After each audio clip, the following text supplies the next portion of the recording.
Good evening and welcome to Spanish United Radio. I'm your host, Enrique Sanchez. This evening we have a special guest. Can you introduce yourself, please, to the audience? Yes, my name is Liam LaFountaine. I'm the mayor of the city of Biddeford. Welcome. Thank you for being a guest on the show. Thanks for having me. As per se that when I contacted you in the email, we wanted to discuss about the current situation, what's going on in the city of Bedford, and the recent tragedy with the unlawful killing of Joan Sebastian Guerrero. So, as mayor, can you explain a little bit of what's going on, the status, and the current situation there in the city? Well, it's a deeply sad state right now in the city. People are in mourning. People are frustrated. They're angry. Um, this community is very tight-knit. We have a strong immigrant community, a strong immigrant history, and this death has hit us very hard. Yeah, I'm very disturbed because I myself, as a Hispanic civil rights community leader and community activist, one of my duties is to advocate for the Hispanic community. And as you know, with this current situation that's happening in the country, many Hispanic people feel that there is a persecution, and this is the second ICE shooting since the one that happened last week with Lorenzo Salgado over in Houston, Texas. So my question is, how is the family coming along? Have you spoken to the family or anyone related to them? I've been in constant contact with a representative for the family, and obviously doing whatever we can to support them. But I wouldn't speak any further on the family. I'll leave that for their representatives to speak for themselves and give them the No, space that they're asking for. no, that's fine. The reason why I asked because I'm trying to get a hold of the Salgado family. So off the record, if you're able to get me in contact with the representative, I would greatly appreciate it. Okay, we can talk offline. Sure, not a problem. So explain how the people are able to cope with this situation with this tragedy. How are the people able to cope? Because I know that on the news there's been mixed reaction. Most people have been positive, but then you have a minority that justify it. So how is the community able to deal with this recent tragedy?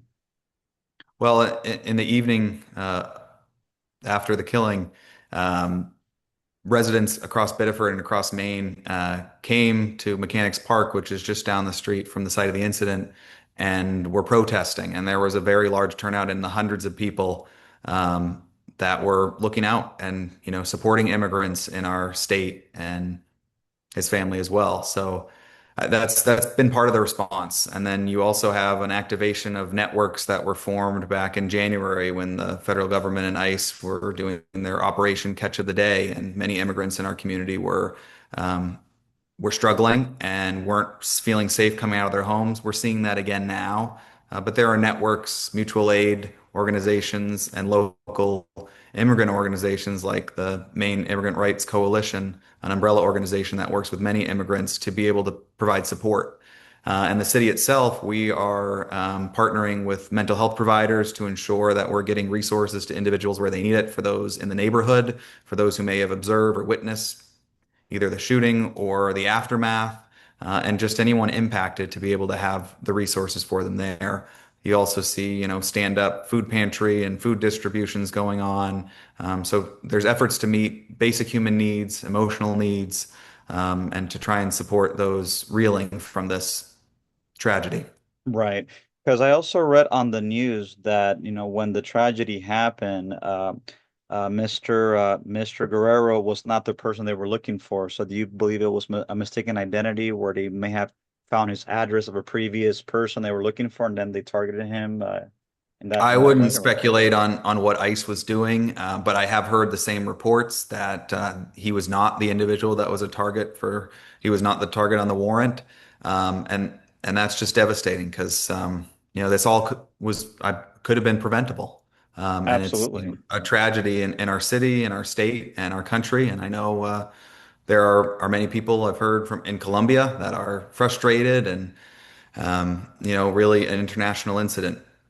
Well, yeah, because this is becoming like a reoccurring pattern where you have agents that do not have like a marked car, they are in plain clothing. So it's like, how do people who are not committing crimes are able to comply if they don't identify themselves? Like this is like the same tactic that I'm seeing, everywhere, not just in Maine, Yeah, but and also in Texas.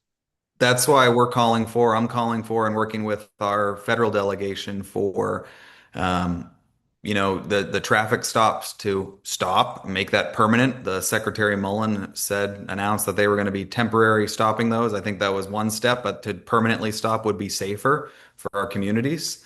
Um, the tactics have to change. Well, absolutely, because it's getting to be where it's judge, jury, and executioners. Like, where is the due process? Yeah, and that's why we're advocating for a full, thorough, and transparent investigation because we need to get to the hard and fast facts of this case, a timeline, and that's why we want involvement from Maine law enforcement, where who people trust. I And I could, just have time for one yeah, more question. sure, go ahead.